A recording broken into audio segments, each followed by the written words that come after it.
Squiz Kids! It's your daily news fix. Fun, free, fresh.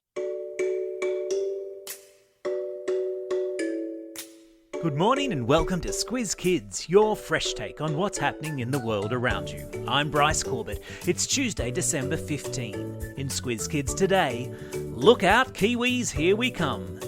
Venezuela's pirate gold. Cody Simpson, Olympian.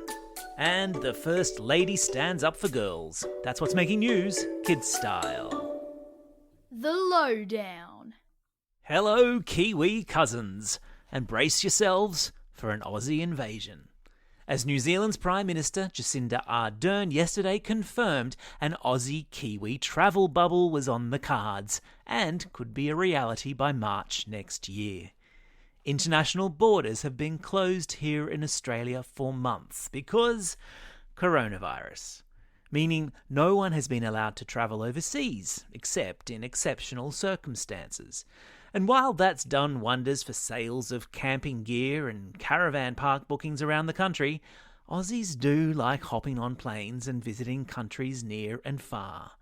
And if all goes to plan, and COVID case numbers remain low here in Australia and New Zealand, then New Zealand is shaping as the first country to roll out the welcome mat for us Aussies. How do you say thank you in Māori? Kia ora? It may be just as well New Zealand is opening to Aussie tourists as some of our more iconic beach destinations, including the famous main beach at Byron Bay, were yesterday smashed by huge seas and record-breaking rainfall. Byron's beach was washed almost completely into the sea yesterday as a large stretch of Australia's east coast was smashed by weather conditions similar to a cyclone. Rainfall in some areas broke new 24-hour records, and swells of up to 10 metres high were reported in some parts of the coast. It was a long and nervous night last night too for many coast and hinterland dwellers, with forecasters yesterday warning they were in for another overnight downpour, adding more water to already flooded waterways and stretching emergency services to the limit. Stay safe out there, people.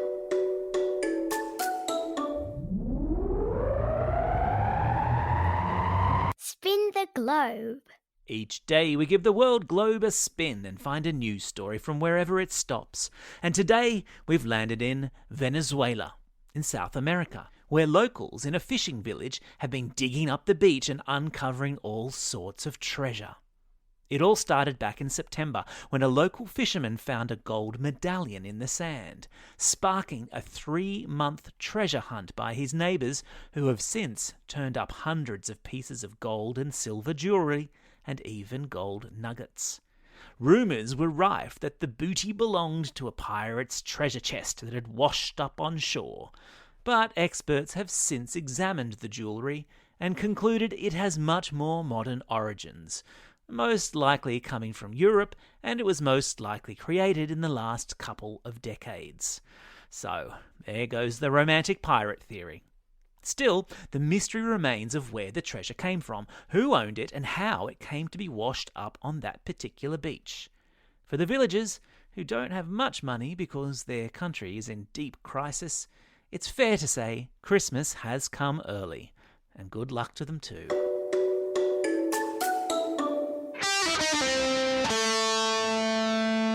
Pop Culture Corner. As if it's not enough that he's a chart-topping pop singer, Aussie Cody Simpson is apparently really good in the swimming pool too. The Gold Coast-born singer whacked a photo onto his Instagram yesterday of himself in swimmers next to an Olympic-length pool, announcing that he had qualified to try out for the Australian Olympic team and hoped to swim butterfly for his country at next year's Tokyo Olympics. Revealing that he was a top-ranked swimmer when he was a kid and that he had been training hard for the past 5 months, rediscovering his love of the sport, Simpson said he had swum 100 metres butterfly in just over 54 seconds. The cut-off for Olympic trials qualification is 56.87 seconds. As Simpson says in his Instagram post, you can do absolutely anything if you are willing to work for it. Can I get a hallelujah?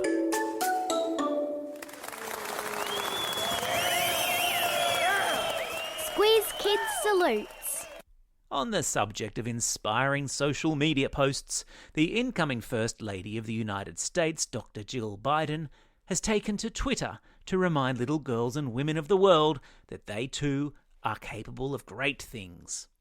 After a newspaper columnist wrote an article criticising her for using the title doctor when she wasn't a medical doctor, which in turn sparked a storm of criticism on the internet with people describing the attitude as old-fashioned, anti-women and out of touch, Dr. Biden simply replied by tweeting, "Together we will build a world where the accomplishments of our daughters will be celebrated rather than diminished." Can I get another hallelujah?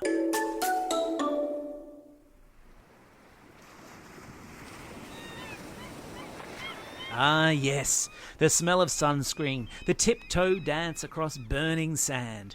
The summer holidays are so close you can almost smell them.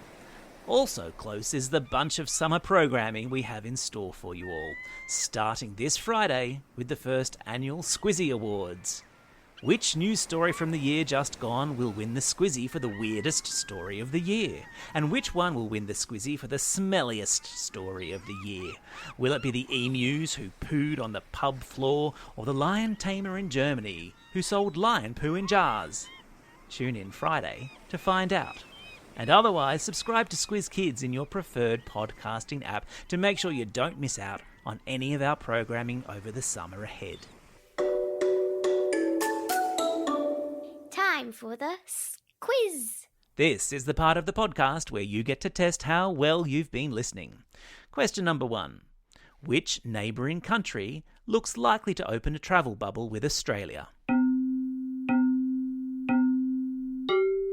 That's right, it's New Zealand. Question number 2.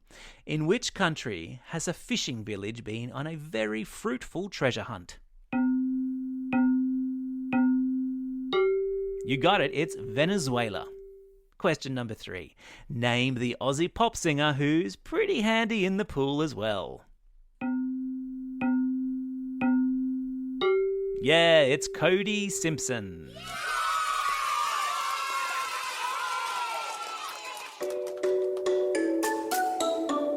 Shout-outs. It's December 15, International Tea Day, a day to celebrate the world's most popular drink and the people who work in the fields all over the world picking the leaves that go into it. It's also National Cupcake Day in the United States. Tea and cupcakes, what a winning combo. Plus, it's only 10 sleeps till Christmas. It's also a special day for these Squiz Kids celebrating a birthday today. Kobe from Eastwood, Jonah from Tasmania, Adwin from Taree, Penny from Craigburn, Sophie from Murwillumbah, Jenna from Abbotsford, Levi from Baldivis, Aidan from Albany Hills, Annabelle from Willoughby, Jonah from Hobart, Zoe from Thornbury, Nikki from Tennyson Point, and Ella, who's listening all the way over there in Geneva in Switzerland. Hope you're keeping warm, Ella. And a belated birthday shout-out to Tao from New South Wales. And today's classroom shout-outs go to all the kids and teachers at Coaldale Public School, Class 3-4N at Tarot Public School, Class 5C at Brisbane Grammar School, Class 4W at Berwick Lodge Primary School, Class 3-4A from our dear South Primary School, and Class 5B with Mr. Keedy from St Mary's Primary School in Dubbo. Now, don't forget, if you've got a birthday coming up and you want a shout-out, or if you're after a classroom shout-out, drop us a line at squizkids@thesquiz.com.au. Well, that's all we have time for today. Thanks for listening to Squiz Kids. We'll be back again tomorrow. In the meantime, get out there and have a most excellent day. Over and out. Squiz Kids is proudly supported by the Judith Neilson Institute for Journalism and Ideas.